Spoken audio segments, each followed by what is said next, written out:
رسول اللہ صلی اللہ علیہ وسلم نے فرمایا کہ جو شخص حدث کرے اس کی نماز قبول نہیں ہوتی جب تک کہ وہ دوبارہ وضو نہ کر لے۔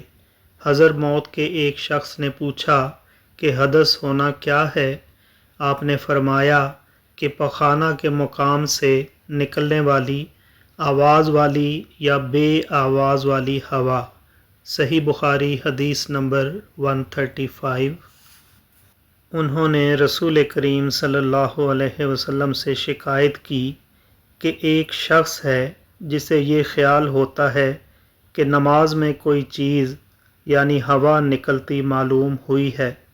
آپ صلی اللہ علیہ وسلم نے فرمایا کہ نماز سے نہ پھرے یا نہ مڑے جب تک آواز نہ سنے یا بو نہ پائے۔ صحیح بخاری حدیث نمبر 137۔ رسول کریم صلی اللہ علیہ وسلم نے فرمایا کہ بندہ اس وقت تک نماز ہی میں رہتا ہے جب تک وہ مسجد میں نماز کا انتظار کرتا ہے تا وقتے کہ وہ حدث نہ کرے۔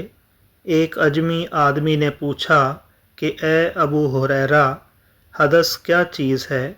انہوں نے فرمایا کہ ہوا جو پیچھے سے خارج ہو، جسے عرف عام میں گوز مارنا کہتے ہیں۔ صحیح بخاری حدیث نمبر 176۔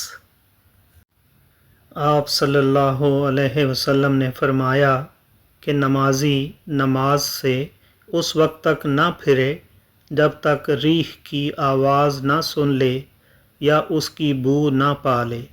صحیح بخاری حدیث نمبر 177۔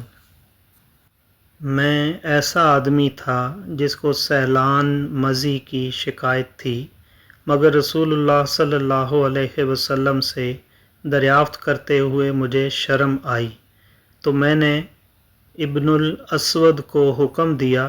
انہوں نے آپ صلی اللہ علیہ وسلم سے پوچھا۔ آپ صلی اللہ علیہ وسلم نے فرمایا کہ اس میں وضو کرنا فرض ہے۔